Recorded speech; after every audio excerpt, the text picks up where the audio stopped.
At some point today, or yesterday, or sometime this week, you probably felt it. That pressure behind your eyes, that tightening in your throat, that moment just before the tears come. Maybe something sad happened, maybe something beautiful, maybe a song came on, maybe nothing happened at all, and the tears came anyway. Crying is one of the most universal human experiences that exists. Every person on Earth cries, and yet, humans are the only animals on the planet that cry emotional tears. Not tears from irritation or pain, emotional tears. Tears that come from feelings. And for a very long time, nobody could explain why.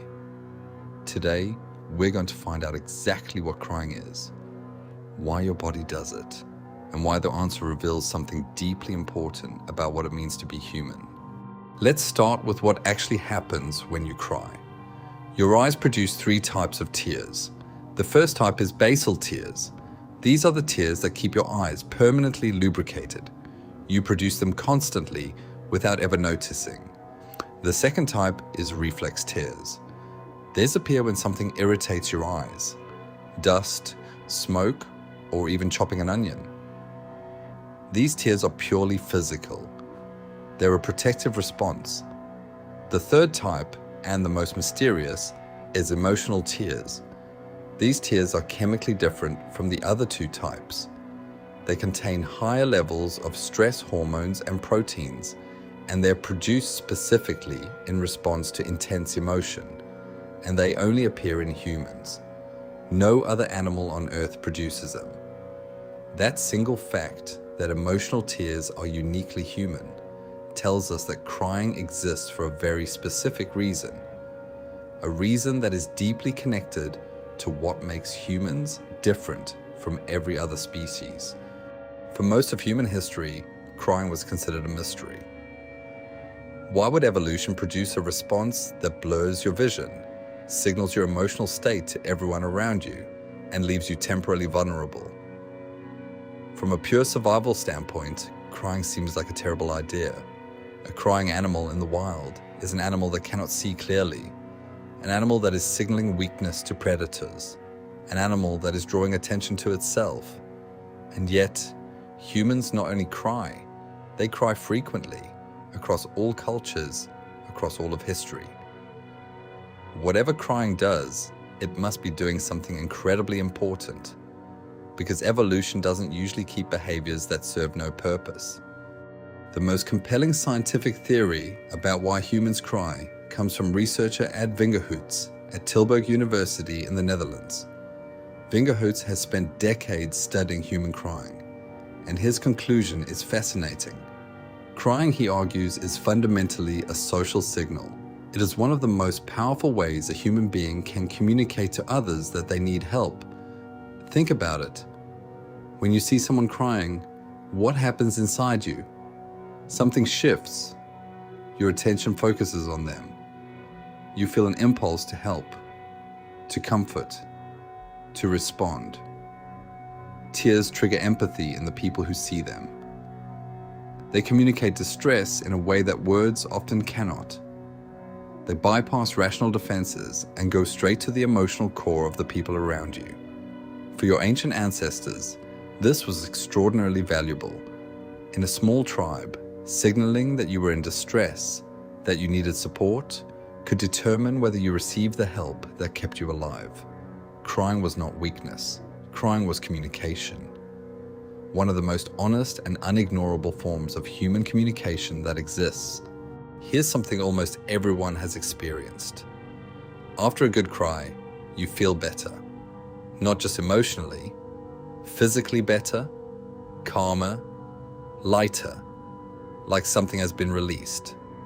And science may have an explanation for this. When you cry emotional tears, your body releases chemicals involved in bonding and pain relief, including oxytocin and endorphins. These chemicals can create a sense of calm and comfort. At the same time, crying activates the parasympathetic nervous system, the system responsible for rest and recovery. It can slow your heart rate, reduce tension, and help bring your body back from a state of high alert to a state of calm.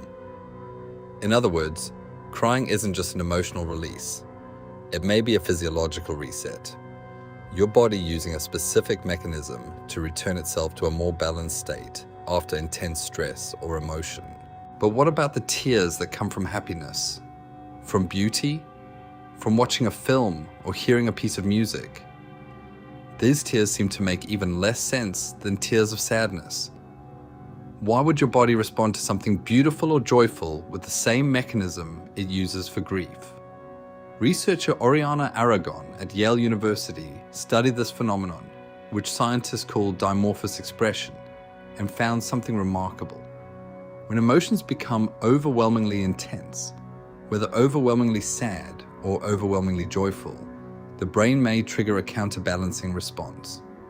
Tears from happiness may actually be your brain's attempt to regulate an emotion that has become too intense to process normally. The same way crying from sadness can bring you back from the edge of despair, crying from joy may bring you back from an emotional peak that your brain cannot sustain. Both are regulation. Both are your body doing the same thing, trying to find balance in the face of something too large to contain. You've probably noticed that some people cry easily and often, while others seem to rarely or never cry. This difference is real, and it has multiple causes. Research shows that women cry, on average, more frequently than men. But this difference appears to be influenced by both biology and culture. In societies where expressing emotion is socially acceptable for everyone, the difference in crying frequency between men and women becomes significantly smaller.